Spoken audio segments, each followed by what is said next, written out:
Hello musicians, I hope your day is going well. In this video, I would like to begin a conversation on the topic of mental practice. What is mental practice? What are some different ways it can be applied? And what makes it such a powerful catalyst to success for musicians, both in the practice room and in performance? Be sure to watch until the end of the video because I'm going to briefly go over two different examples of mental practice that you can begin to apply starting as soon as today. For those of you who are new to this channel, my name is Langerman and I post videos every week to help you along your musical journey. Please take this moment to subscribe to my channel down below and hit the notification bell, that way you don't miss any of my weekly videos. And if you would rather prefer to see mini versions of these, or you want to listen to me practicing instead, then head over to Instagram and follow me at Violinna. It's the same spelling as the name of this channel. So what is mental practice? Generically, mental practice is the act of thinking or imagining yourself executing or performing something without actually doing it physically. It's a very broad term and it can mean a lot of different things. It may or may not involve the use of subtle physical movements. Mental practice can also be used to strengthen the mindset leading up to and during a performance. Many studies over the years, especially those involving athletes, consistently show that one can achieve a significantly higher level of performance when combining physical and mental practice rather than exclusively doing only one or the other. In music, mental practice can take many different forms.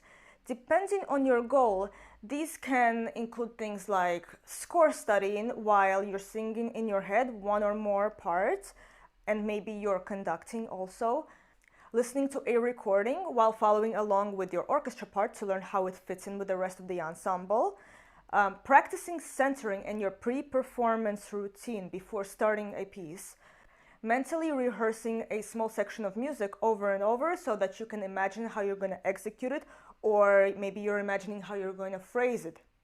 Another one, and I find this one very difficult, is to visualize your entire recital day from the beginning to end. Finally, I find it very helpful to do some small mental exercises outside of music, such as a short meditation. Mental practice is a very powerful tool both in the practice room and on stage. And here is one example for each of these two categories that you can begin to apply right away, especially if this is something new to you. One of the best things to do when starting to learn a new piece of music is to study the score to not only help you grasp the architecture and the style, but also to develop your own interpretation. It's important to understand the structure of the piece, but it becomes even more effective when you correlate different parts of the structure with specific sounds, characters, or tone colors in your mind. And then to take it a step even further, you can then begin to correlate these different sounds with specific techniques that you need to execute them later. Much of this can be done away from your instrument. And once you begin to actually practicing the piece physically, you can just imagine how much of what you just went over mentally can already begin to translate into your playing, even in the early stages, even while you're still learning the notes. This can end up saving you so much time in the practice room, and you're going to get quicker results. Now, a different example.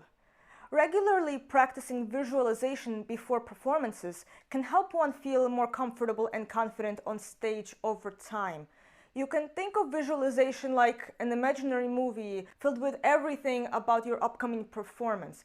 It's filled with so many details, including what the stage looks like, what you're wearing, how you're going to walk on stage, how you're going to take a bow, how you're going to begin the piece, and also it can involve practicing staying in the moment and singing your piece in your mind from beginning to end with as few distractions as possible. By imagining all these details about your upcoming performance, Once you actually get on stage, the real performance will feel a little more familiar because you've already done it once before, well, internally. Now, do keep in mind that just like playing your instrument, it takes a lot of repetition, a lot of time to become good at mental practice and to turn it into something that you do more regularly. I'm curious to know how many of you incorporate some form of mental practice into your routine, and if so, what are some methods that have been helpful for you? Let me know in the comments below. If you enjoyed this video, don't forget to give it a like so that YouTube is more likely to share it with more people, and share this video with your friend or a colleague. I am sending you lots of great energy this week, and as always, happy practicing.